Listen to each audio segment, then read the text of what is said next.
It's a beautiful day in the neighborhood. Everybody chiming in. Go ahead and subscribe, comment, and all that good stuff. And we're gonna talk about the meeting that happened yesterday, and they possibly have another meeting today at the Caricom. So they're having Haitian-led solutions, but no Haitians present at the Caricom meeting that happened March 11, 2024. March 10 and 11, 2024. So, far as I know, there were two meetings, possibly three meetings, but two meetings. The first initial meeting, they didn't have any Haitian delegates there.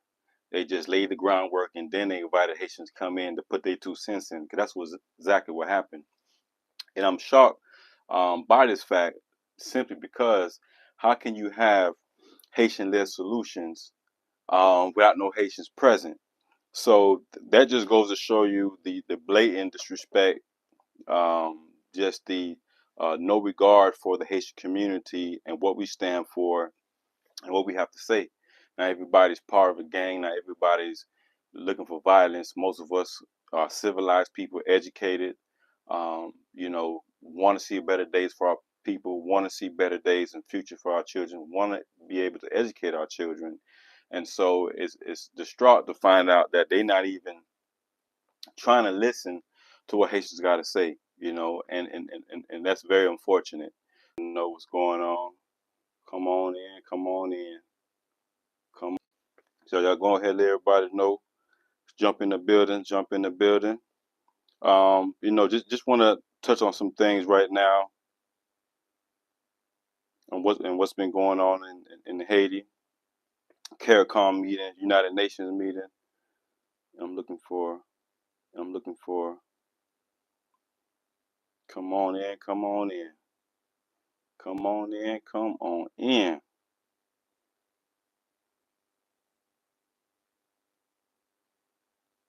Join this live. We in the building, baby.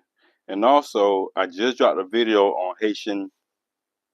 I just literally did a video on the Haitian educational system, and it definitely plays a major role on what's going on in Haiti and what's been going on in Haiti. From the political disability, might as well say that, the inability for the government to do anything for the people. This has been long, perpetual uh, ignorance and neglect of the basic Haitian needs, whether it's education, whether it's infrastructure, emergency help, et cetera, et cetera. But it's been a lot of hands been played in on what's been going on. So let me run this down for you guys. The U.S. Secretary of State Antony Blinken on Monday announced an additional $100 million francs, well, $100 million to finance the deployment of multinational forces in Haiti, following a meeting with the Caribbean leaders in Jamaica to halt the country's violent crisis. Those who know Caricom, Caricom is about 20 countries, 15 permanent countries, um, member states: Antigua, Barbados, Bahamas, Belize, Dominica, not Dominican Republic, Dominica. Dominica Republic is not part of CARICOM because of their racist views and their bigotry towards Haitians, which the international community definitely don't stand for. Jamaica, Grenada, Guyana, Haiti, St. Kitts, Nevis, Montserrat, St. Vincent, Grenada, St. Lucia, Suriname, Trinidad, Tobago, five associated states: Bermuda, Cayman Islands, British Virgin Islands, Turks, and Caicos Islands. And one of the Mexican representatives said yesterday, without job security, there can be no security for the nation of Haiti. So they understand without the jobs, in fact, you're gonna have this. You're gonna have destabilization. You're gonna have corruption, chaos, mayhem. You have millions of men not working, young ladies not working. Can't they? Not that they don't want to work. You know what I'm saying? As you know, Haitians probably want to. You already know how the Caribbean get down, man. We hard workers, man. So it's not that we don't want to work. There's no work there for the Haitians to work. But it bothers me that they having this big meeting. They got France, Mexico, Brazil, the U.S., and the whole the CARICOM community, which is Caribbean community. That's what it stands for. But no Haitian delegates there. You know what I'm saying? So Mexico dropped their 2 cents in how they want to help. The French Minister of State and State and Development of France, they were in the building, put their 2 cents in. France gonna put in $3 million towards this, and but they act like their hands are clean. The U.S. and France hands are not clean in the mayhem going on in Haiti. It's because of France. It's because of the United States that planted those seeds centuries ago and continually to perpetuate the violence and corruption in Haiti by not allowing the people to voice their opinions in the political field, in the political realm. They're not allowing them, us. They're not allowing us to select our own president. They're not allowing us to dictate the future of Haiti. They doing it. So once they power, for prime example, a Prime Minister Ariel Henry, who's going to resign after he puts in place a transitional government. Okay, what does that mean? Who are the transitional government? Is this people that Haitians select, the Haitian community select, the masses of Haitians, the population select, or is it who the international community wants, which has been going on? Believe it or not, presidents have been selected for Haiti from the United States of America since 1915, because 1915 is when they literally robbed Haiti's sovereignty. So they've been manipulating the elections ever since then. The most recent time they did that was when Sweet Mickey was elected president, and he wasn't even close to being the top two final selections. But Hillary Clinton took it upon herself when she was state secretary or whatever her position was when when she came um, when she came to Haiti to make sure that they put Sweet Mickey in the final running and make sure Sweet Mickey was the one selected to be the president of Haiti. That's the most recent time, but that was back in what 2010 when around after the earthquake happened. What was that 2010 2012? Well, the earthquake happened on January 12th, 2010, but when they say Sweet Mickey was sometime after that because it was the president at that time was Preval or Renald. So this has been going on for quite some time, and it's not going to change. And so with the gangs, with all this violence, I somewhat, even though I hate the fact that the gangs doing what they're doing. You know what I'm saying? The robbing, the killing, the murdering, just destruction of the community. They just let loose. Oh, damn near 5,000 prison inmates from two prisons. The Haitian penitentiary prison, the biggest prison in Haiti, and also a smaller one on the other side of Port-au-Prince. So it's like it's getting worse and worse. And Jimmy Barbecue, who they put to be the face of this whole thing, he's saying that look, we want to select our own, uh, you know, elected officials. Now you have Guy Felipe. Guy Felipe, I'm seeing articles and comments. The Haitian people has chosen, Guy Felipe to be the president, and no, it should be election. I have no problem him running to be president. I do have a problem with him becoming the president. The fact that we even entertaining that idea shows how desperate our people are. They're desperate because they've been put in a desperate situation. The U.S. robbed Haiti of their economic independence. Stole money from the Haitian bank, $500,000 in gold, which you guys probably heard about now. 1914, December 17th, 1914. Went into the bank, robbed the country of $500,000 in gold, money that's supposed to be in the bank so it could help, infrastructure and build schools, et cetera, et cetera.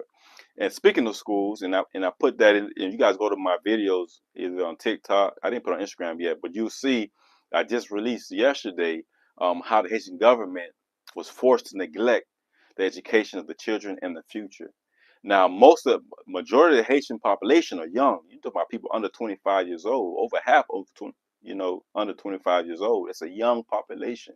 So you have a young, hungry, volatile group of people who are sick and tired of being sick and tired of being neglected, of being abandoned, not just by the Haitian government, by the international community, because we keep pushing, we keep striving the initiative that the U.S. wants.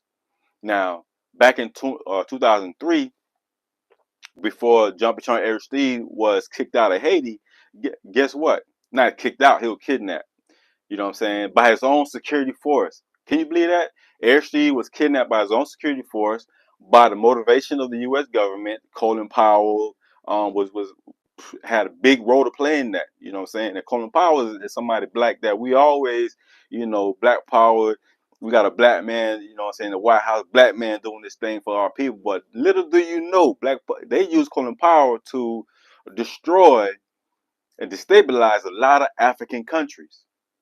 Yes, Colin Powell, the American general. I think he was like 4-star general. He's actually from Jamaica, but raised here in America. He has a great book called My American Journey, and I read it, so I know a lot more about Colin Powell than the average person. It's not no little book too; it's a big book, probably like 600-700 pages.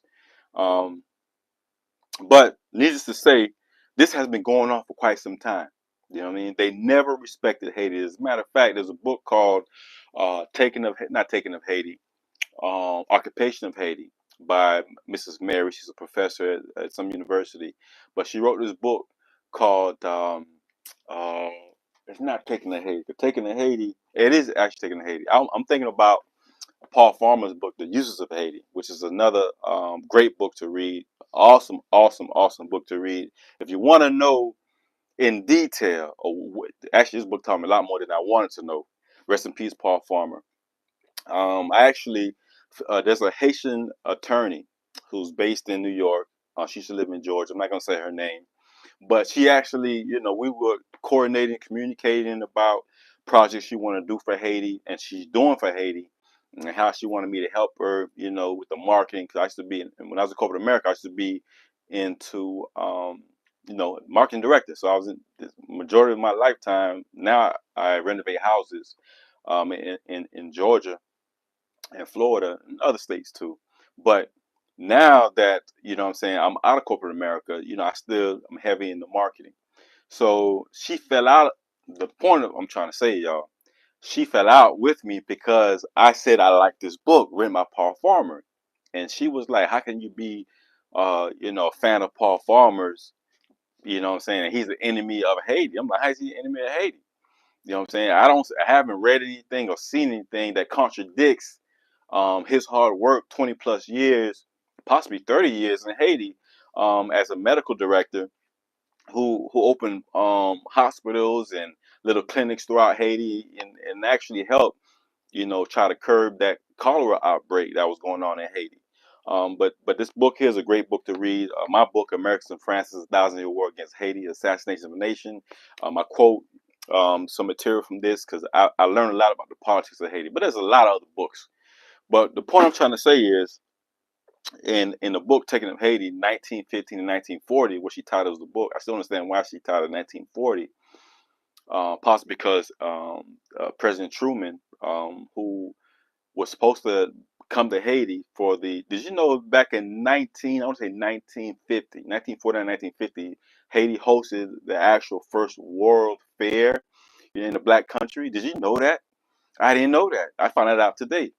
But anyway, she talks about the paternalistic relationship Haiti has with America. America's always treated Haiti as its child. As a matter of fact, Haiti was invaded by the U.S. because as a child of the U.S., in their mindset, as a child of the U.S., we didn't accept or we didn't want to give up there was two islands. One of them was called Mont Saint Nicholas. It's an island off the coast of Haiti that's, in Haitian waters. The U.S. was trying to negotiate to get that land, and Haiti wasn't with it. You feel me? And then there's another piece of land that the U.S. wanted, but they just come in Haiti and take it. They came to Haiti to change the constitution, and I was just reading in the page. Man, I wish I would have bookmarked it. In that book, The Uses of Haiti. But it said, and you all know that if you Haitian, you know what I'm talking about. That Jean-Jacques Dessalines, after the massacre that happened in Haiti, some call it the French massacre, or the Haitian massacre that happened in Haiti, before Jean-Jacques Dessalines declared Haiti independence, he stated that no foreigners will ever set foot in Haiti to own land to make us slaves again.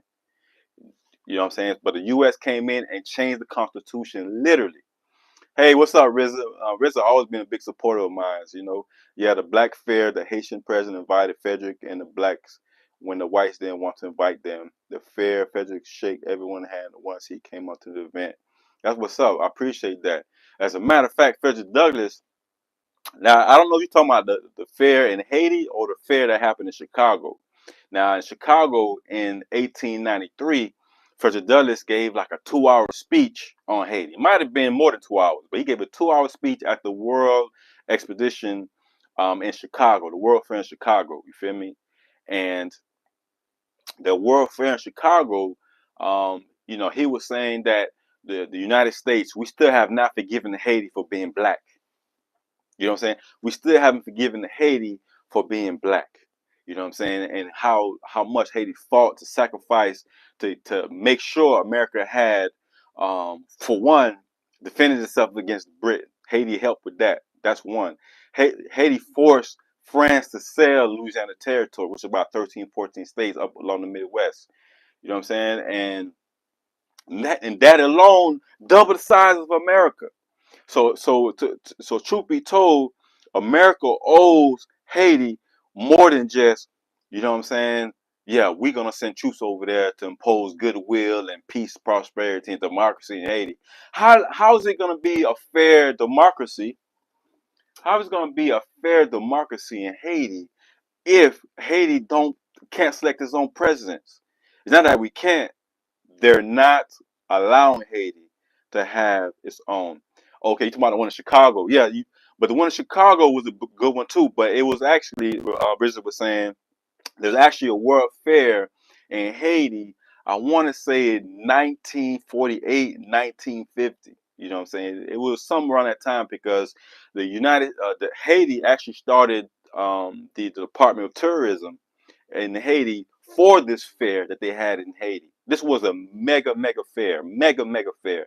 It was to give Haiti a good look on the world scale. You know what I'm saying? So yeah, definitely. Please share uh this live. You know what I'm saying? I want people to jump in, chime in, because it's about time, not just for Haitians to stand up, because we've been standing up. It's time for the real international community. My brothers and sisters in France, my brothers and sisters in London and Ghana and Kenya. And Kenya, as a matter of fact, they hate the fact that Kenyans are coming to Haiti to restore order. It's not a Kenyan problem. It's not a Jamaican problem. It's not a Barbados problem. You know what I'm saying? It's not the U.S. problem. This is the Haitian problem that Haitians have been dying to implement their own solutions, but we've never been allowed to, because now that they've created the fire, the U.S. comes in as the fireman. The U.S. creates the fire, creates the terrible, dilapidated state of Haiti, but then comes in and sends the help. Or we the great white savior. Y'all keep falling for that. Keep falling for that. Let's see how far it takes you. Because if you don't understand by now, it's about money and politics. Someone asked me the other day, and this was a valid question. And I've been asked this question before when I was on a radio show, WOAK up in Atlanta, and they were saying, why is it that Haiti can't grow its own rice? And I made a correction. It's not that Haiti can't grow its own rice. It's that Haiti is not allowed to grow its own rice because the U.S. is dumping food, dumping tons and tons and tons of free bleached rice into Haiti. And knowing that, the U.S. knowingly, thanks to Bill Clinton, that Haiti is 80% farmers. If you knock out 80% of a country's workforce, 80%, what do you expect is going to happen next? They're going to be out of work. Now everybody's in Port-au-Prince. Everybody's in Port-au-Prince. Everybody, left the rural areas to come into the city in hopes looking for jobs in factories that get, thanks to Papa Doc and his negotiations with the American governments and corporations, because they've always been about American interests. Haiti has never been about Haitian interests. It's always been what's good for America. Come on, man. But so he could keep getting that money, the loans, and then he just so happens he steals hundreds of millions of dollars, just like his son. His son, Baby Doc, when he left Haiti back in February, I don't want to say my birthday, February 7th is my birthday, February 7th, 1986. When he left Haiti with only 250,000 in the bank account. This man hauled ass with over 500 million, half $1 billion. He literally took off to France, living a high life. Now his wife, she left him. You know what I'm saying? After that money ran out, they got divorced. She doing her own thing, living her best life. You catch her right now on Facebook. As a matter of fact, she follows me on Facebook, and I follow her on Facebook. And I've asked questions, but she won't answer no questions. And that's somebody I would love to hear from, her opinion. But here's the Louisiana territories, thanks to Haiti. Montana, all of Montana, half of North Dakota, all of South Dakota, all of Iowa, half of Minnesota, all of Nebraska, all of Texas, not all of Texas, part of Texas, northern part of Texas, all of Oklahoma, all of Arkansas. I didn't know that about Arkansas. Half of Louisiana, half of Colorado, and three-quarters of Wyoming. So you got one, two, and parts of Canada as well. You got 1, 2, 3, 4, 5. 1, 2, 3, 4, 5, 6, 7, 8, 9, 10, 11, 12. About 12, 13 states in total.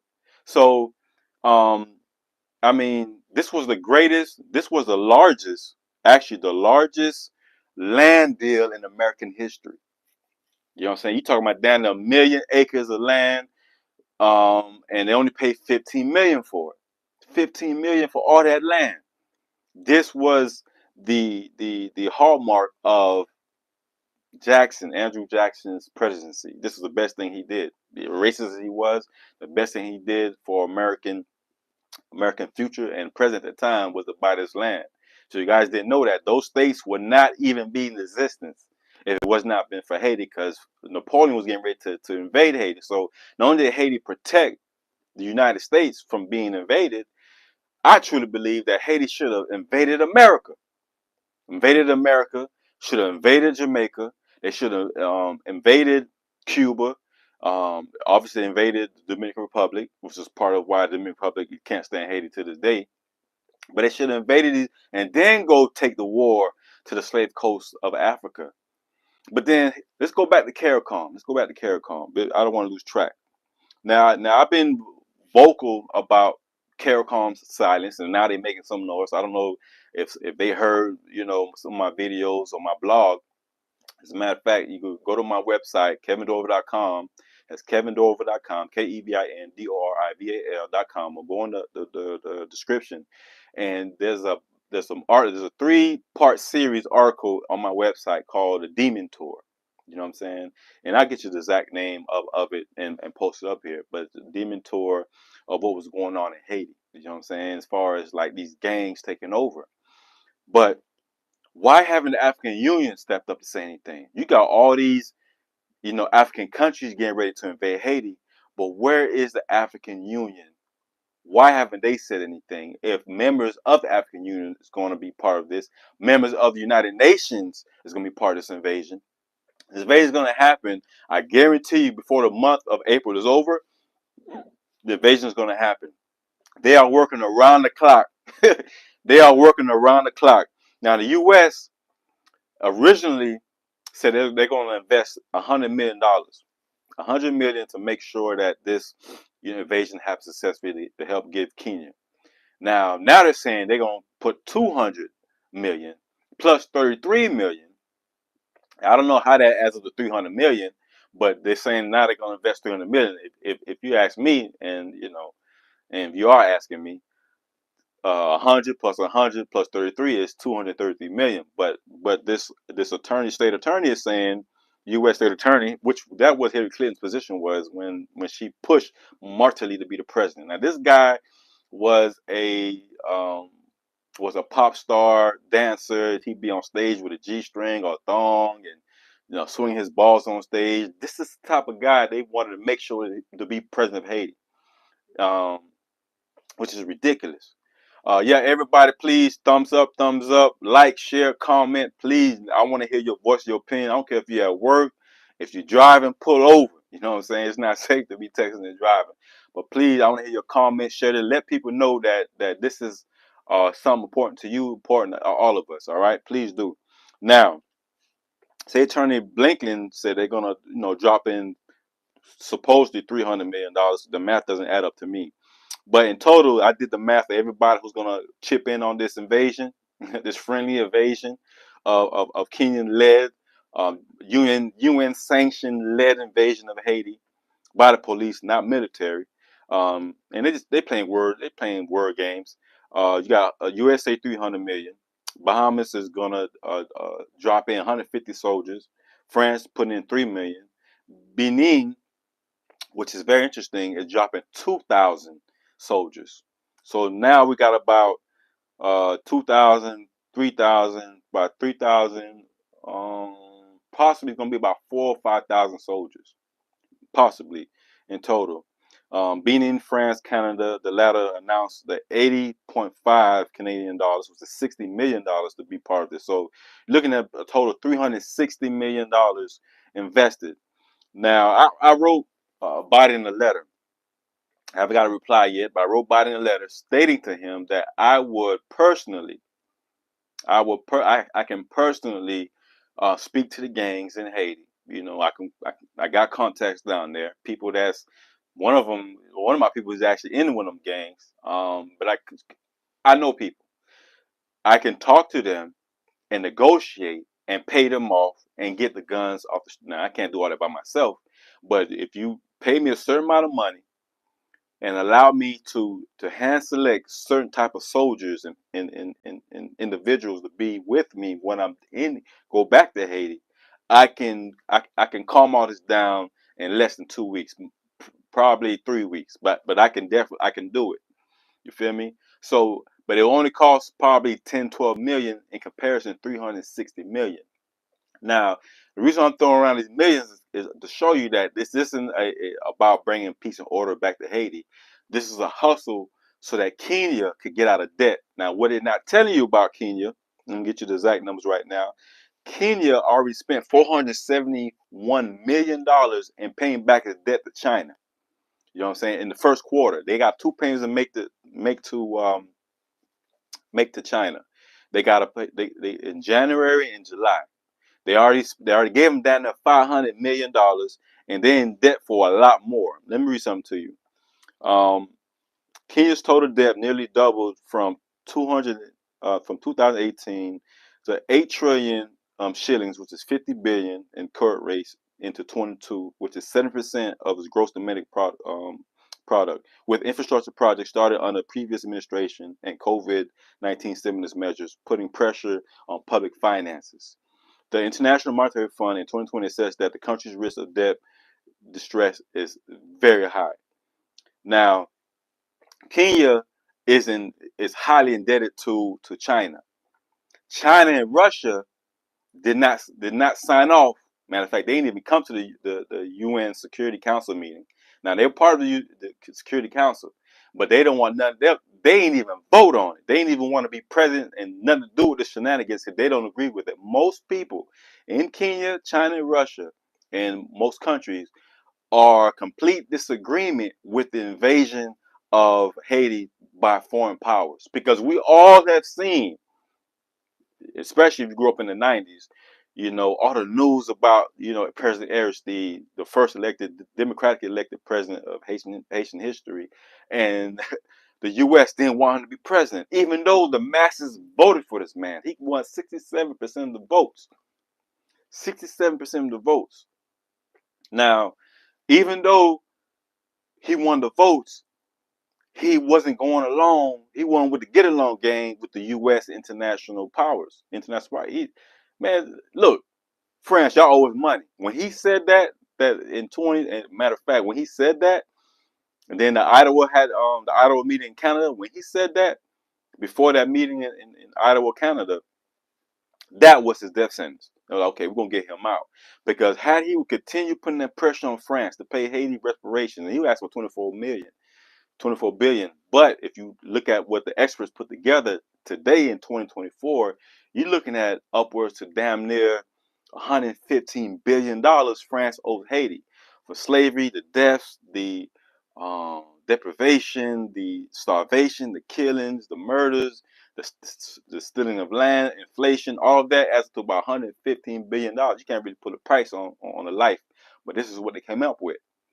But when he made that noise, not only did France want him out of power, the U.S., Spain, Britain, they all wanted, you know what I'm saying, Aristide out of power because he was putting that pressure on him. Because if Haiti would have got reparations, which is probably the strongest case of reparations in the world, uh, to be honest with you, you know what I'm saying, there is no stronger case of reparations than what was going on, what happened in Haiti with the French, and just the French.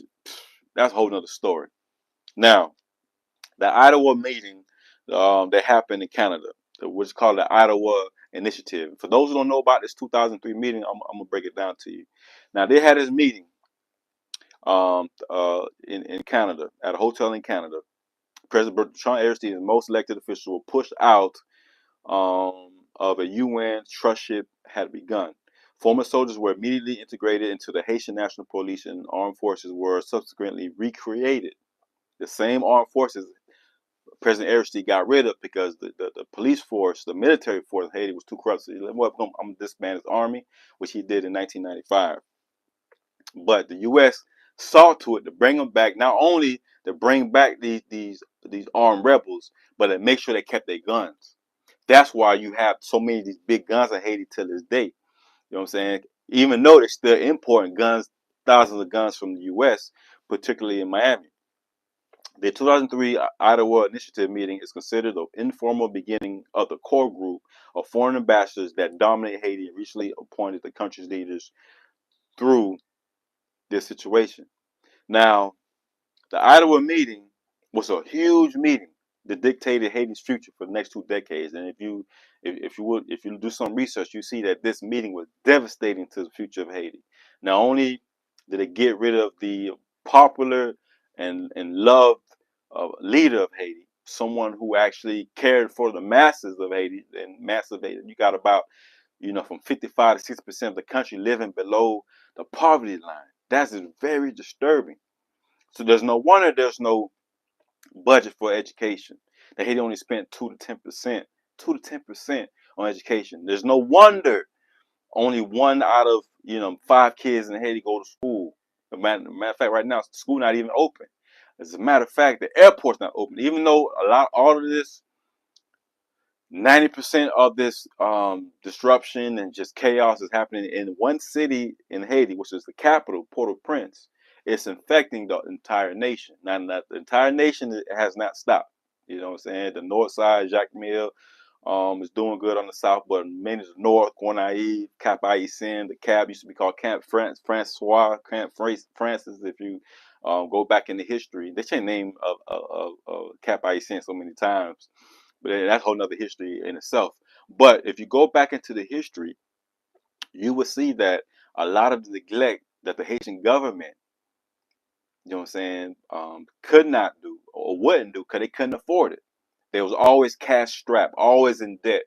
Getting these loans, and every time you hear these big $100 million loan, $200 million loan, $300 million loan, $400 million loan from the IMF, International Bank, and then you got the World Bank, and you got what is that, Interaid, organization. I can't think of the name right now, but you have USAID. That's what it's called, USAID. These loans come with stimulations, and these stimulations are, look, you can't do this, you got to do this. Now, the two do this is, one, reduce your tariffs. Reduce your tariffs so that we can start the free trade in Haiti and let everybody's goods and food and products into the country. And this has destroyed Haiti economically. And they know if you allow influx of products into a country, that whatever that country produces, that production, that industry, that segment of the agriculture would be obsolete. It'd be completely, destroyed if you allow all this stuff to come into the country. Rice, prime example. You feel me? Now, here's some more. The international community must work together with Haitians, and this is from a guy named Brian Nichols. I'm not even sure who that is, but the international community must work together with Haitians toward a peaceful political transition. U.S. Assistant Secretary for Western Hemisphere Affairs, or that's who he is, Brian Nichols. Now, Maya Motley, Barbados Prime Minister, and who I'm very surprised said what she said, because she has been an advocate for Haiti for quite some time. You know what I'm saying? The UN meetings, speaking of, we got to let the Haitian people vote and do their thing, and let us support them in what they want to do. That was her tone. in 2023. But now in 2024, this is her tone. She is saying literally that whoever that we're gonna invade the country, and then we can talk. Like, damn, what happened to Haitian-led solutions, led by Haitians? You know what I'm saying? But she changed her tone. Prime Minister said up to 90% of proposals that Haitian stakeholders have put on the table are similar. That what they saying. These include an urgent need to create a presidential council to help identify a new prime minister to establish a government. But they're not telling you word for word or even an idea of what this meeting, what they actually proposing, other than backing up the U.S. and UN led invasion of Haiti. But they're not, they didn't allow Haitians to be at this meeting in Jamaica and Caricom. You know what I'm saying? So, and I was surprised by that. Like, how you gonna have so such an important, such an urgent meeting, but you don't have one Haitian delegate there at the start of this meeting? They put Haitians in, I don't know who or how many, but supposedly the Haitians were allowed on part two of this conference they had in Jamaica, but not in day one. But day two, yeah, come on in, give us your input after we lay down the groundwork. Y'all gonna do what we want y'all to do. But for her, Maya Motley, Barbados Prime Minister, to say that any Haitian delegate who does not agree with the invasion of Haiti, then they can't be part of this meeting. When the true people of Haiti, who speaking for the Haitian people, and I'm one of them, aren't in agreement with this invasion at all. So we're not even allowed to be part of solutions at this. And Jamaica's only a few miles away from Haiti, probably 100 kilometers. I don't know. They're in the Caribbean Islands. Can't be too far away. But you know what I'm saying. But you see what's going on here? We chasing our tails. Back in 1826. Back in 1826, there was a meeting in Panama led by Simon Bolivar. Simon Bolivar is the guy who liberated South America. Belize, Ghana, not Ghana, Guinea, Venezuela, you know what I'm saying, Peru. So Haiti helps Venezuela get the independence, South America get its independence. So why you got so many blue and white colors in the flags of South America? Because of the donations Haiti gave, not only just donations in food, ammunition, munitions, shelter, money, and soldiers to make sure they beat Spain to get their freedom. When they do get their freedom, they have this big conference in Panama. But guess who was not invited to this meeting? Guess who was not invited to this meeting? And you may ask me, why weren't they invited to the meeting? Well, they weren't invited to the meeting simply because the United States told them, don't invite Haiti to this meeting. Don't invite Haiti to this meeting. And you know what I'm saying? We'll be there. Like, damn, we just helped free y'all. So this is what I'm painting for you guys is a picture of neglect and disrespect for the Haitian people as a culture, and Haitian people as a country, Haitian people as a sovereign nation. There's been nothing but straight disrespect. They don't pull that off in Jamaica, because Jamaica's a, you know what I'm saying, they they they puppets for Britain. You know what I'm saying? So they gonna do whatever Britain want, like straight up. And hey, if you don't believe me, look how long it took Jamaica to get the independence, or Barbados, or Trinidad, any of these countries. Now look, Panama Conference. I'm giving you the exact date. I was right. 1826. So this conference, called the Congress of Panama, as they call it, was a congress organized by Simon Bolivar, 1826, with the goal of bringing together the new republics of Latin America to develop unified policy towards repudiated mother country, Spain. Everybody was invited to this, and I want to make sure that I mention you what countries were invited to this conference, since they just had a Caricom conference. They talk about the Congress of Panama, And there's not enough talk about this. As a matter of fact, Simon Bolivar, what he pulled off 1826, the country knew Haiti backed them up to help get their freedom, get them off the plantation. As a matter of fact, he did two things wrong. One, he didn't do what he promised to do, which was to free his people as soon as, you know what I'm saying, they get their freedom. That to free the enslaved people of Venezuela and South America. He didn't do that.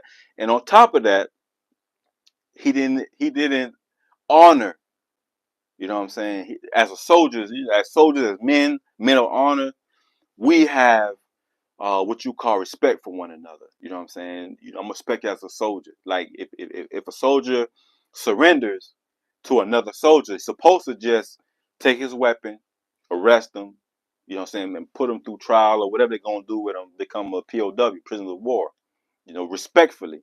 Because they, you know what I'm saying, they surrendered. But Simon Bolivar showed no kind of honor, no respect when he did the Haitians like that. And Toussaint Louverture went through the same thing when France kidnapped him, arrested him, brought him to the French Alpines up there in the mountains to starve to death. So, but anyway, the Congress of Panama, 1826, Colombia, Ecuador, Panama, Venezuela, Peru, Guatemala, El Salvador, Honduras, Nicaragua, Costa Rica, and Mexico, um, and Chile were all at attendance of this thing, including America, United States of America, obviously, and British observers, Dutch observers. So they brought some of the colonizers to this meeting. Same thing with the Caricom meeting that happened yesterday. They had what, you know, the whole Caribbean community, America, France, and Canada. Now they invite these colonizers to their meeting. That goes to show you that they still operate on a good old board game. You know what I'm saying? That they are still puppets. These Caribbean countries are still puppets to the white slave masters. You see it, they just showed it to you yesterday. Why would you bring the very countries that brought Haiti to its knees to be part of the negotiations or the part of the solutions towards Haiti? The very people who destroyed Haiti, the very governments that to this day still controls and owns Haiti to a degree, financially anyway. Economic slavery is a new wave of slavery, you guys didn't know. And if Kenya don't be careful, they're gonna be slaves to China and America if they keep picking up this debt. But it's a cycle that keeps going and going, going and going. Yeah, we want our freedom, but let's bring our slave master to discuss so we can actually be free. That's what we're looking at right there. So I just want to make sure I pointed it out to you guys. Some of you may have known about that Congress, that meeting in Panama, but the betrayal of Haiti happened before then. But it's what we're seeing today with the gang violence is just a manifestation of generations of frustration, generations just being tired of being, swept under the rug, our needs and wants swept under the rug.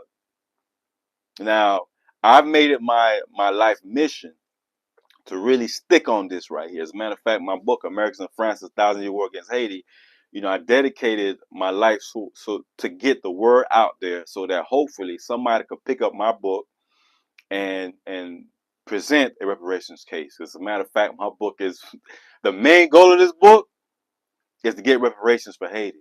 Because if Haiti can get reparations, that means Jamaica can get it, Martinique can get it. Martinique, as a matter of fact, they tried to sue France. Up to the courts up there in 2022 decided that Martinique can't prove how France directly negatively impacted their lives as individuals.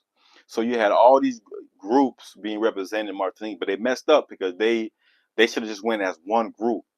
You know what I'm saying? They should just went as just like Namibia did when they got reparations from Germany. It was $1.2 billion, but the Nambia, they rejected the reparations deal to put on the table because they want their land. Now I don't know if Haiti ever gonna get their land back from America and France because these countries still own quite a bit of land in Haiti. But I really hope that they do. Now, all right. So moving along here, I just wanted to get y'all the input and insight on what's going on. back to Kenya again. You know, being the fact they owe China so much money.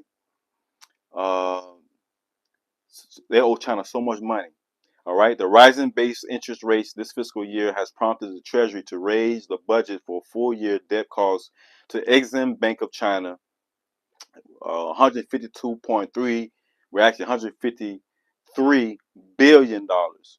Okay, that's 997.6 million dollars in a supplementary budget from 112.3 billion dollars, which is equivalent to 735 million dollars in U.S. dollars that lawmakers approved last June. This increase in repayments to Exim Bank of China is due to exchange rate depreciation, interest rate revision on a floating rate. Now, what does all this mean? It means that Kenya is giving a whole lot of money, a whole lot of money to China because China invested heavily in the infrastructure, and building a bridge and a dam, and et cetera, et cetera. So the people of Kenya are already frustrated. Mubarak, what's going on? Salute. What's the name of your book? The book is called Americans and France's A Thousand Year War Against Haiti, Assassination of a Nation. You'll see it in the description of this video. Thanks for asking. Definitely get the pre-orders, y'all. Get the pre-orders because, man, I'm telling you, man, I'm pushing this book with like this is my fourth book.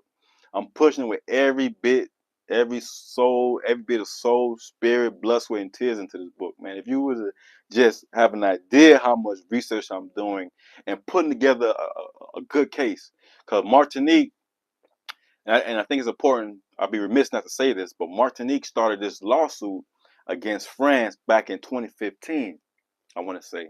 Because they said it's 15, it's been about 10, 15 years they've been fighting this case. No, not 2015, 2005. So they've been fighting this case since 2005 to bring to the courts of France for reparations, and they did not get it.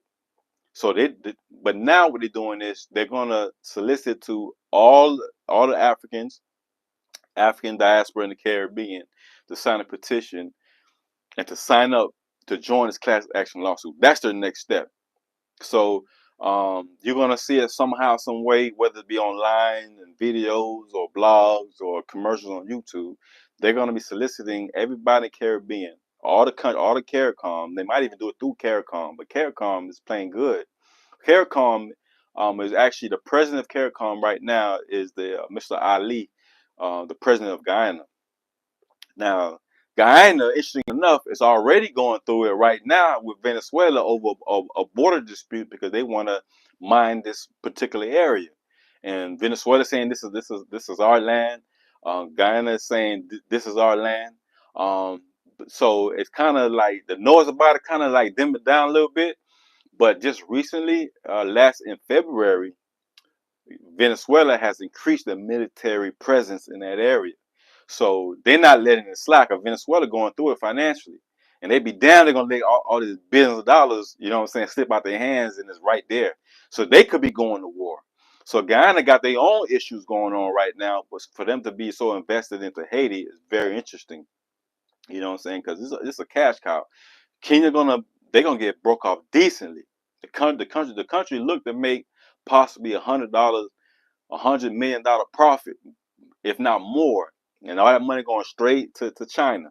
So I don't know what kind of deal the U.S. has with Kenya, but this is not the first time the U.S. supposedly funded and trained Kenyan soldiers, because they did the same thing in 1991 in Somalia when the Kenyans invaded Somalia. And back then, people were scratching their head. Why are they invading Somalia? You know what I'm saying? Well, but there's always some kind of hidden agenda that many of us don't know. There's always some kind of hidden hand that runs the world. So I go on to say all this is that and I just can't believe that this initiative is it's going to happen under our watch. It's going to be a bloodbath. There's going to be a lot of Kenyans. Kenyans are being very vocal about this. Not that they have problem with Haitians. Not that they problem with Haitians, because they don't. But the Kenyans actually are saying that our men are going to come back home in body bags. For what? They don't understand. As a matter of fact, there isn't even a deployment mission, official deployment mission. What exactly are we going to go there to do? For one, I truly believe the U.S. is going to do is they're going to actually have U.S. soldiers dressed up as Kenyan soldiers or dressed up as Jamaican soldiers or Benin or wherever they're at. They're going to be dressed like them because they did that same thing when the UN, the MINUSTA, the mission to stabilize Haiti. You remember that when they dropped that cholera? You know, they're dropping feces, human waste inside the river and which killed about 10,000 Haitians and got over down there a million sick of cholera. We can easily cured with clean water. Right now, Haiti has a big problem with even getting clean water because the biggest water company, bottled water company in the country, has shut down. The embassies are shut down. You got the U.S. got their people out of there. There was Germany, the German embassies. They got their personnel out of there. The U.S. embassy, you know, which is worth they spent 109 between 109 and 150 million dollars building. You best believe they're gonna protect that place with the highest level of security. But at some point in time, if the Haitian gang really want to make a noise, they're gonna go after that embassy, which would be suicide. Cause you know these guys got helicopters, grenade launchers, and assault rifles, etc., etc. But mark my words, it's gonna be a bloodbath when the invasion do happen. You do not want to be caught in Port-au-Prince. I truly believe they're gonna go out there and wipe out anybody that look like anybody that's not a female, anybody that's not a child. They're gonna wipe them out. I truly believe that. It's a suicide mission for those who are involved in it. Is unfortunately this is what has come to. But as we are watching things unravel with Henry, even though Ariel Henry has is going to resign until there's a transitional government put in place, before he actually resigns, if he ever really does, we're going to see a lot of innocent people die. And I will hope that that's not the case. That we can actually put a stop to this. Because right now, the United States are looking after their interests and their interests only. Let me repeat that again. The United States are looking after their interests and their interests only. And what are the United States interests in Haiti? One, the embassy they spent damn near spent over $100 million building.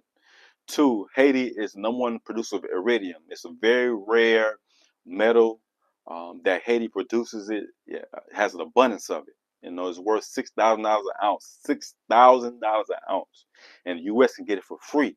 Would I have to go to the Congo to get it? The Congo is the only other place. Is it the Congo or South America, South Africa that produces it? But it's only two countries that produce it, and Haiti is one of them. You know what I'm saying? One in the Western Hemisphere with Haiti, and the other one in the eastern part of the hemisphere, which is the Congo. And what's the third interest? Third interest, Haiti is too close proximity to America.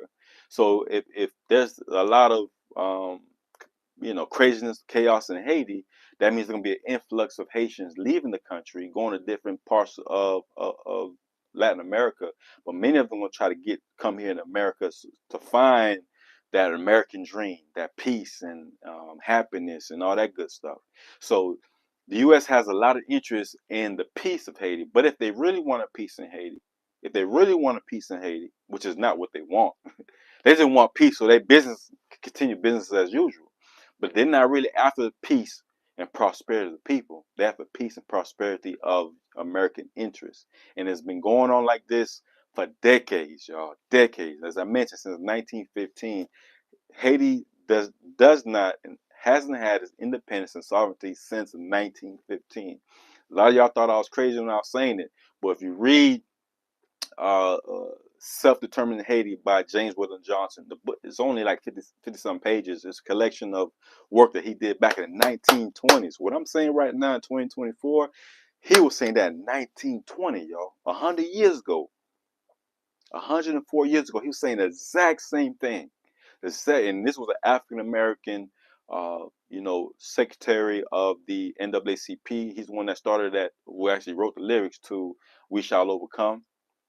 Is that "We Shall Overcome"? I believe that's the name of the song. Very popular song. If I'm wrong, somebody put that in the description. But he was saying these things back then that Haiti has lost its sovereignty. How can the U.S. just go in the country and rob a smaller country? And it's been going on over and over and over. It's the same sad song over and over and over. The only way it's going to stop, unfortunately, is through revolution. It's through blood, through bloodshed. through war.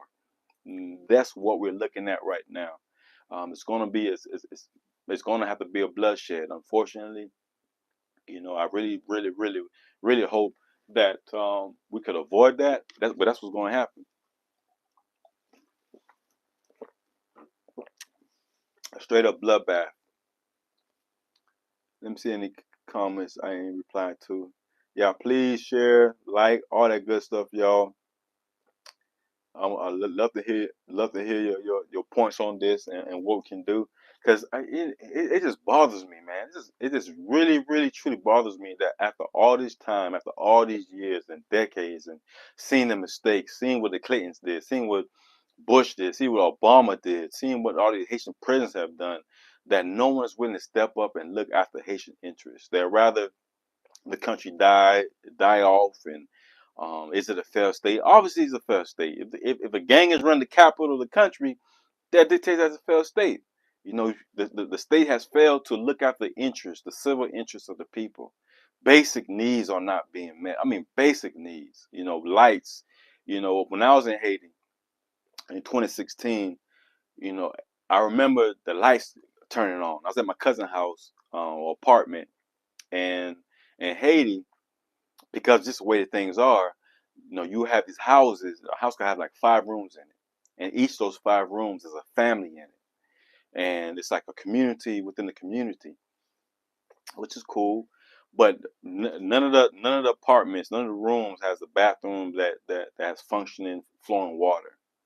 The lights. I think I was there for about 9 days, and the lights came on twice. And one night when I got there, because you have to try to get home before the sun come down, and these lights had just turned on, and I was just shocked by it, and it created an excitement amongst everybody there. Everybody rushing to try to charge their phones, because what really go on is you take your phone. Normally, you take your phone to a gas station or some local store, and they charge you a fee to charge your phone. You come back a couple of hours, your phone be fully charged, and that's how it was going on. But when I was there and the lights came on, everybody was so excited for the lights, and I shared the excitement because I wanted to charge my phone. I wanted to charge my battery pack. I wanted to see some lights. I wanted to be able to read with some lights. But and I was thinking in my head, like, why is it like this? I heard the stories before I got there, but why is it like really why? Like why? Why hasn't the government stood up for the people to make sure they have the lights? It doesn't have to have lights 24/7, but at least majority of the day. How can the kids seriously study for school and advance themselves without basic lights? You know what I'm saying? And then the water, they got most of them drink water out of these plastic pouches. When I was in high school, they used to have these juices, the juice packs and the little plastic packs, and you stick a straw in and you drink. That's how most Haitians in Haiti are drinking their water. It's not out of water bottles. And when I try to drink water from one of the pouches, my cousin stopped me and said, "Man, don't drink that water because your body's not used to this type of water." You know what I'm saying? He was saying there's chemicals in it, et cetera, et cetera.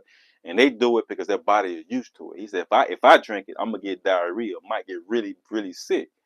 And so when he told me that, like, now let's go get some water at the corner store, and I bought like a half-gallon thing of water, a jug I just carried with me and drank. But he said that's the only type of water you could. Even though I paid an exorbitant amount of money for that bottle of water, he said this is the only water you can drink. So I mean, just that hands-on experience. I didn't see the level of poverty that you see on the images in Port-au-Prince, like Cité Soleil, Delmar, and these different areas, Bel Air, in Port-au-Prince. But I did see some poverty there, but wasn't nothing like it that I'm seeing today on TV. But then again, I was in the northern part of Haiti, Cap Haitian, where the city dial and the Palace Saint Souci is, and the cathedral, a lot of monuments. Matter of fact, the Battle of Vertier was the last battle before Haiti got the independence. They actually gave Haiti's independence from France. You know what I'm saying? That was all happening in Cap Haitien. As a matter of fact, I saw um, Jovenel Moise when he was running for president. You know what I'm saying? When I was there, and they called him Bunnin Man or something like that, which means plantain man, because he had a plantain farm, which is why he became wealthy and was able to, actually put the money up to become president of the country. Unfortunately, he left. Um, un, uh, he left unwittingly because they assassinated him. You know what I'm saying? They killed him. And I remember saying vividly, if he don't leave with all this unrest, they're gonna kill him. And I'm thinking it's gonna be the Haitian gang is gonna kill him. It was actually Colombians that killed him. Same thing with Aaron Larry. If he don't leave, he's gonna get assassinated. I called that out. Now he's resigning. Who knows if he'll be able to come back into Haiti or not? So that's what we waiting on. That's what we gonna look and see if that's gonna happen. But before I go, I definitely wanted to read a quote. And yes, you guys can go order my book or any of my books with the Seven Types of Queen, King Desire, The Winner in the Mirror, The Courage to Believe, and also The Americans of Francis, A Thousand Year War Against Haiti, Assassination. All those are on my website. Do not get my book on Amazon. Amazon takes 70%. And my book on Haiti is not a book just to make money. This is a book on a mission so we can change these policies that are crippling in Haiti and actually put power back in Haitian hands. I don't want Haiti to wait for my book or anybody to wait for my book to come out to support Haiti. We need to do that now. If we either put up or shut up at this point, like for real. So, I mean, this let me read something to you guys. We're talking about transition. So I'm reading page 173 from the Uses of Haiti. This is Paul Farmer's book. And Norm Chomsky actually wrote an introduction to this book. If you don't know who Norm Chomsky is, definitely want to look up this man up. You know what I'm saying? Before he dies, he's a brilliant scholar on economics, and he's an avid supporter of independence of Haiti. You know what I'm saying? So he also put a lot of U.S. dirt out there. The Clinton transition team announced that resolving Haiti's ongoing crisis would remain a top foreign policy priority. This what they're saying back then in '91. The cause of the refugee crisis they acknowledged was the Cedras coup d'etat that happened in 1991. This was the first coup d'etat that happened with Aristide. He had one in '91 and one in '94, which I remember in 2004 is when the Ottawa meeting in Canada, they dictated, we're going to select a new president, and Aristide not going to be the one. So the plot to get him out of there happened since then. All right. The team would work closely, it was announced, with Dante Cupo and assigned high-level U.S. diplomats, including Lawrence Pizzullo, to help move the process forward. On February 9th, under new pressure from abroad, the de facto regime announced that it would reconsider the OAS and UN observer mission proposed by Capito and others. On March 16th, which is an anniversary coming up, y'all. On March 16th, Clinton met for the first time with Aristide and reiterated his support for restoration of Haitian democracy. That don't really mean Haitian democracy. That's the democracy they want, the government they want, not actual democracy. What the U.S. tells us, they use these big buzzwords. What they say and what they do are two different things. They will use these buzzwords: build back better, Haitian democracy, peace and prosperity, order, peace and order. They will use these buzzwords to give us the impression that they're going there with a humanitarian heart when they're actually going there to exploit the country of its people and its resources. That's all Europeans do, whether it's with Haiti, whether it's Sudan, Somalia, Congo, wherever. They're there specifically to exploit the land and the resources, to keep their bellies full and ours empty. On March 16th, Clinton met for the first time. Aristide reiterated his support for the restoration of Haitian democracy, although it is not clear what transpired at this meeting. The Haitian press in exile reported Aristide was pressured to accept proposals of blanket amnesty for General Cedras and other coup leaders. Against the express counsel of several of his advisors, Aristide finally gave in to this demand. Now, why did Aristide give in to that demand? Because they threatened him. Look, man, if you don't sign this paperwork, we're going to kill you. If you don't sign this paperwork to reduce these tariffs from 50% to 3% so that we don't get taxed for bringing our stuff into your country, we're going to charge you. Now, these tariffs are what you will call, I won't say boundaries, so that to protect a defense mechanism to protect the local economy. So when you have, let's say, a tariff, let's say it's 50%, you're not gonna do 10 shipments of exports from your country and import to my country if I'm charging you 50% on each of these 10 trips. But if I charge you 3%, now you're not gonna just do 10 trips of exported goods. You might do 50. Because now you're not paying as much. Now it's cheaper for you to get rid of your stuff, dump into our market, which you gonna make the money out of anyway, and our people ain't gonna get nothing. Don't know if you can see the link where the book is. I appreciate that, Riz, for posting that book. Thank you so much. Yeah, it's definitely inside the content. It's inside the description. So let me keep reading.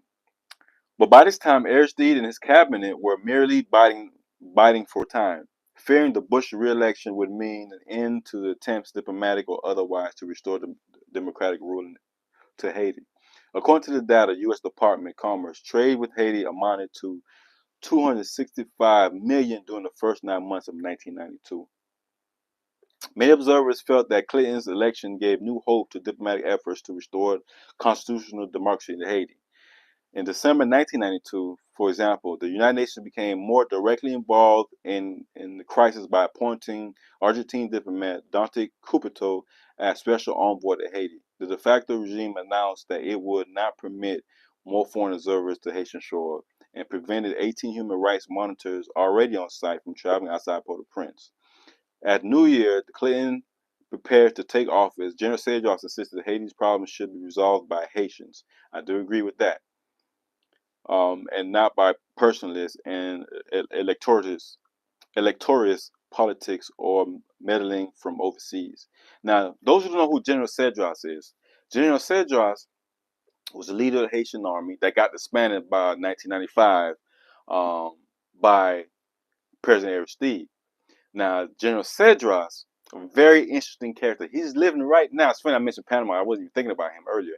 He's living right now in Panama, retired, eating fat.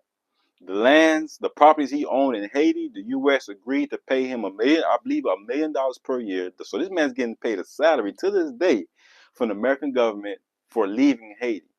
Now, him and his men, they kicked Aristide out, along with Guy Philippe, which is absurd that Haitians want this man to be president. Anybody who says they want him to be president don't know the history of Haiti, or they got amnesia all of a sudden.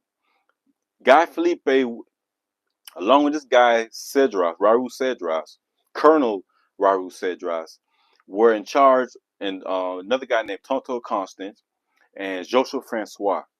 All four, five of these guys are all involved in cocaine trafficking, gun trafficking, money laundering, murders, rapes, arsons, mutilations, you name it. These guys are high profile criminals. You know, like the prison, Supermax prison, Colorado. They got what's his name? That drug lord from Mexico, El Chapo. That prison that got him, that maximum prison that got him in Colorado.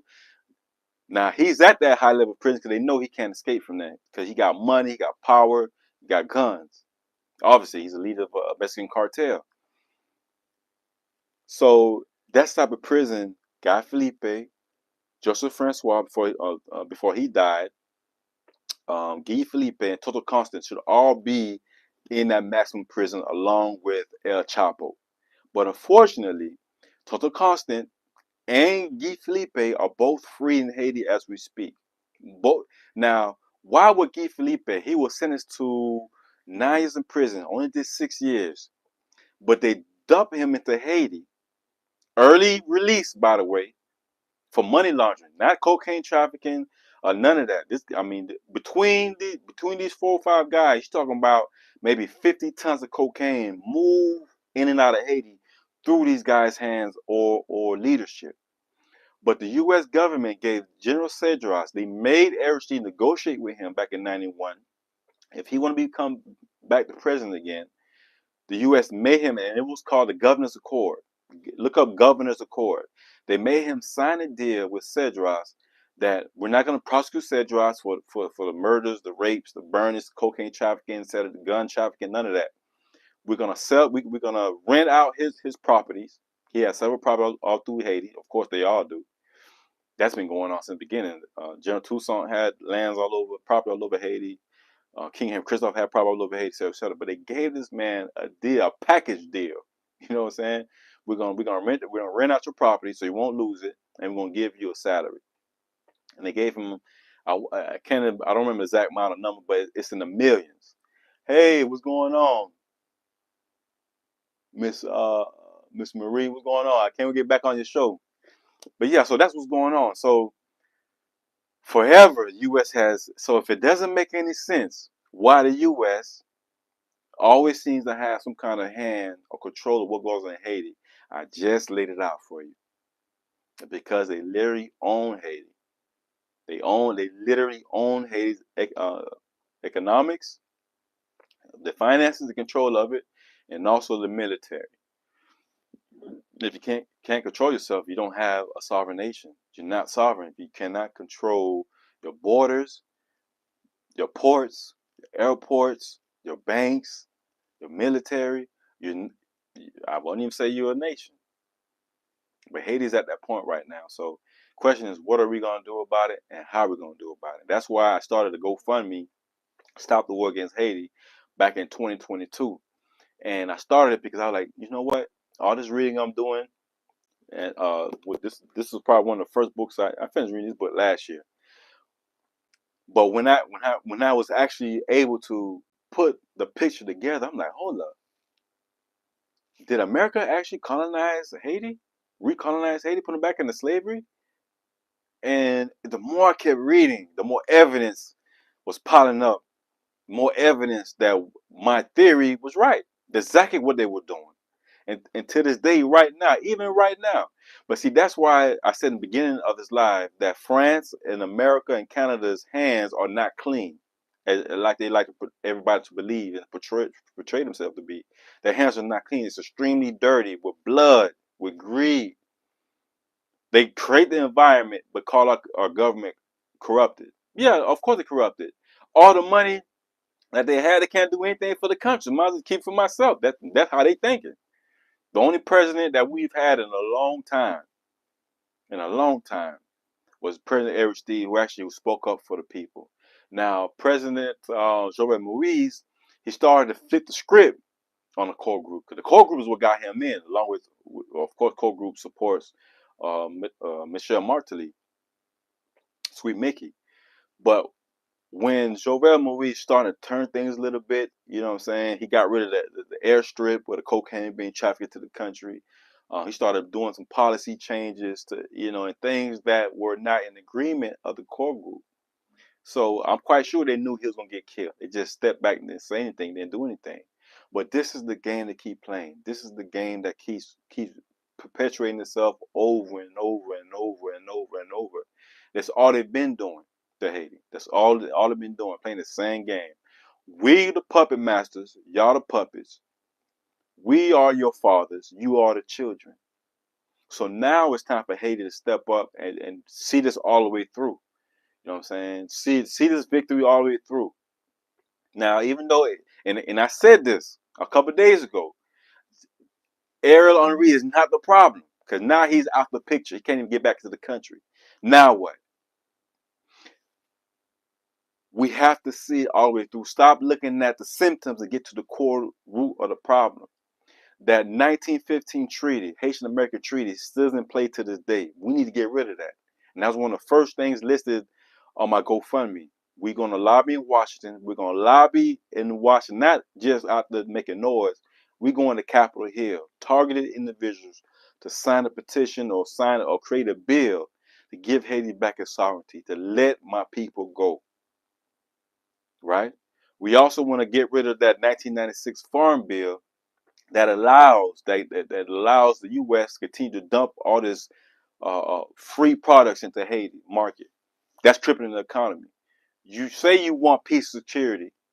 The Mexican delegate said, without job security, there can't be no peace and security in Haiti. They claim they want peace and security in Haiti, but not willing to give us the jobs that we need. The factories have been abandoned in Haiti when we were fighting to raise the minimum wage. You know what I'm saying? So the factory's not there. Haiti used to be the top soap companies who made bar soaps was in Haiti. The Haiti used to make a bunch of baseballs. Levi jeans was in Haiti. A lot of products were made in Haiti. A lot of products. But all them jobs gone. I mean, you talking about even at the height of these factories and these industries was in Haiti, we still didn't have them. I think they only had maybe 6,000 jobs created. When you got about hundreds of thousands of people looking for work, millions of people out of jobs. Come on, man. Like, get for real. Let's talk about real financial security, real development, real solutions led by Haiti by Haitians. Let's get to those conversations. Let's get to the human rights violations of Bill Clinton and the Bushes and the Obamas. We need to get into that. In the Caricom meeting, the Mexican lady referred to Haitian politicians as political actors. Yeah, Mubarak, you're right. I don't know if she said that words exactly, but a lot of people use the term political actors. You know what I'm saying? They political characters or whatever. I wouldn't necessarily say that that's a derogatory statement, but it could be seen as that, especially talking about the gangs. It is absurd to allow gangs to be in a position of political power. But this is what has been created. This is what you would call an experiment. You know what I'm saying? There's a lady, Jamine Pierre. She was on Democracy Now, which I would love to get on this show. So Democracy Now, you know what I'm saying? I'm ready for you. But she was on the past 2 days, and she has said that she wrote an article.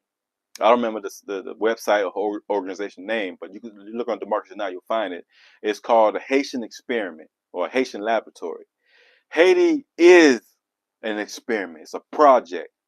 Haiti was never meant to be independent.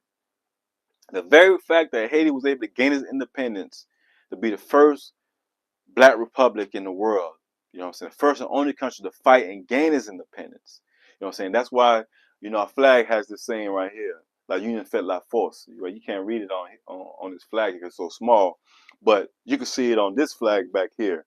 But you guys know what the flag say. You know what I'm saying? Like Union fait la force. And we and it was an absolute miracle. If you guys are wondering why I have these super figures here, as a matter of fact, I've never highlighted these figures, but I guess I might as well do that right now so you guys can see what I'm doing and what I'm working on. This right here are the superheroes fighting for Haiti. You know what I'm saying? So one of these days, I'm probably gonna do a full video on these characters. You got the Ninja Turtles and the helicopters. You know what I'm saying? You got the dragon from How to Be a Dragon. Forgot to get the cowboy name of here, but you got the whole Star Wars team in the building. You got the Green Lantern, Captain America, Superman in the building. You got Storm up there holding it down for the universe. You got Blue Beetle, you know what I'm saying? You got Rogue. I mean, we got a nice collection of people. Black Panther sister in the building. Donatello, Raphael in the building. It's Donatello, and yeah, it is Raphael. So, but yeah, these characters back here, I'm gonna have production going on with them, and that's why they're in my office, and it's to motivate me because I feel like I'm a superhero. You feel me? Continuing that fight that General Toussaint Louverture, Jean-Jacques Dessalines, King Henry Christophe had took off. But the Caricom again, they're not caring about us. They're doing the same thing they've been doing past decades. Not just Caricom, African Union, who rejected us back in 2016. I mean, this is really an all Haitian fight, man. I don't care where you at in the world, man. Any Haitian, male or female, young or old, well, right now is the time to put up or shut up. Because it's the perfect time for revolution, a perfect time for Haiti to get its independence back, its sovereignty back, its respect back. Even if we can't do business with nobody else, let us do business amongst ourselves. Storm holding it down. Yeah, you see Storm up there? They got a black queen on the top, right? So but yeah, so this whole situation, y'all, this whole situation, um, there is better days for Haiti. You know what I'm saying? But only if you allow us to do what we gotta do. We're gonna deal with these gangs. I don't think I'm sitting here saying these gangs gonna walk away and just be in peace and prosperity and live a good life after this. We're gonna go after these gangs, but right now we got a battle that's getting ready to happen, a true life battle getting ready to happen in Haiti, and it's up to us to stand up. They're not gonna stop. This train is moving.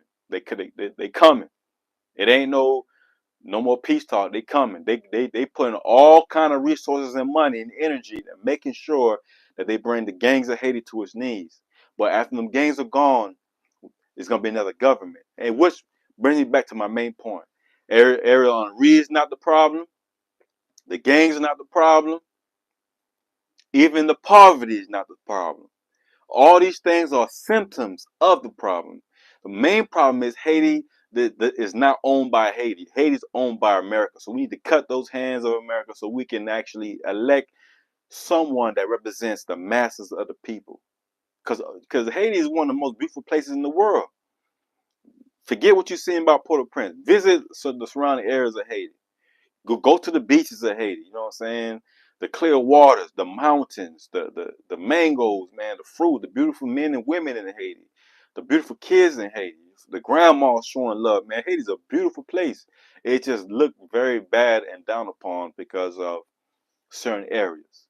Now Port-au-Prince, I don't know what they're gonna do. I think they're gonna have to move the capital because you might as well. The National Palace, which was built 1869, you know what I'm saying, it's not even there right now. They demolished it in hopes of building a new palace, but they couldn't build the new palace in Haiti. Why is that? For one, it cost 40–50 billion to build a new one. But two, all the games and the corruption. Um, Case in point, $9 billion. They claim about $9 billion was donated to Haiti. It went from 6.5 to $9 billion donated to Haiti, and on Haiti only seen 0.6% of that money.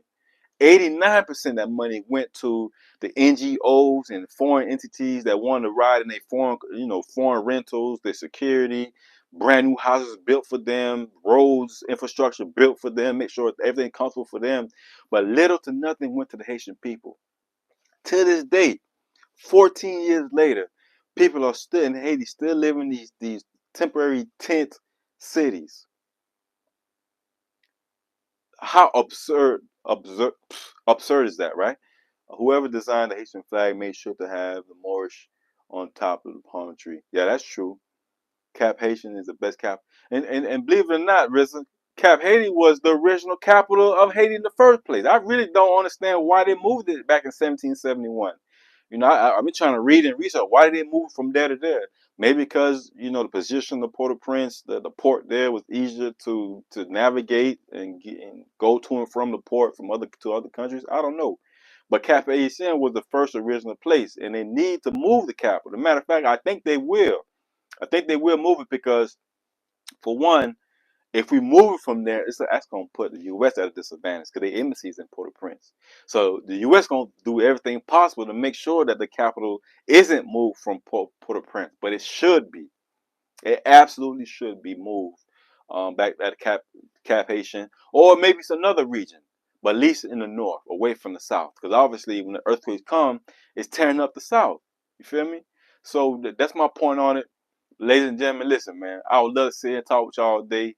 You know what I'm saying? But I definitely got some more work to do for my own personal business. My kids out there, they probably tearing up the house. They might be tearing up the living room and ripping all the books down and breaking all the chandeliers and crystals and all that.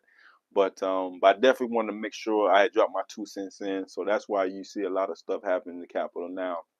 Yeah, because they centralized when I want to say what year that was, but I want to say it happened during the occupation. They centralized everything into Port-au-Prince. The U.S. centralized everything into Port-au-Prince to make sure, what I'm saying, the major banks, I mean, all the major industry offices, embassy, everything is in Port-au-Prince. So if you cripple Port-au-Prince, in a sense, you cripple the country. And it shouldn't be like that. It should, even though one part of the country is tore down, it shouldn't stop the whole operation of everywhere else. I don't think it should. Um, but needless to say, Everything's happening in Port-au-Prince now because that's where all the money and power is. That's where a lot of the slums are. You're talking about not just regular slums. You guys ever heard of a place called Skid Row in California? Skid Row in California, if I'm not mistaken, is 20 to 22 blocks of just poverty. The city streets taken over by homeless people. I mean, it's literally a tent town in LA. Nothing but poverty. I mean, nothing. There's urine everywhere, feces everywhere, drugs is going down. People having sex openly in the streets, drinking, doing drugs. I mean, it is straight havoc. So you imagine a 22 block radius of just homelessness, but then you turn that to like a whole city. You feel what I'm saying? That's what Port-au-Prince looks like right now. Just like a Skid Row. And unfortunately, in the minds of the masses, thanks to the media, they're saying, Haiti is you know what I'm saying, is a slum, or Haiti is crippled. No, it's not. It's just the capital. But that's why people like me, um, and so many other individuals out there, like my sister Marie, live with Haiti, live with Marie in Haiti. You know what I'm saying? We are changing the narrative. Not just there's plenty of groups out there. You got the Haitian American Historical Society, which I'm part of. Every year we go to Georgia, Savannah, Georgia. I didn't even mention that part. 1779. When Haitians fought to help America beat Britain. You know what I'm saying? Haitians fought 1779. About 600, 650 Haitian soldiers fought. And there's a statue in Savannah, Georgia, which I go to every year to go and visit and speak in front of that statue. This year, I have a little more motivation to be there, due to the recent events. As a matter of fact, I think this year probably our biggest turnout. I agree with this decentralization in Haiti. So that's why you see a lot of stuff. Yeah, that's pretty much. They moved it. The capital now, the capital of Sons of France. Yeah, we got our work cut out for us, y'all. So anyway, definitely peace and blessings, man. I hope y'all like this enough to donate to my GoFundMe, which is in the description of this video, or the Cash App, Courage to Believe, at Courage to Believe, or money sign at Courage to Believe. Um, Zelle, my email, Kevin Dorival at Gmail. That's my Zelle. To keep this thing going, because this is not just to get famous on YouTube or be an influencer and get thousands of views and likes and all that, man. I could care less about that. My whole thing is the mission for our people. As you know, I am a history analyst and expert on current events in Haiti. So definitely, please support the movement. King Kevin in the building. This will not be the last time you hear from me. So look out. Peace and blessings to your families, loved ones, everybody. I'm out. Thank you. Peace. Thanks for tuning in.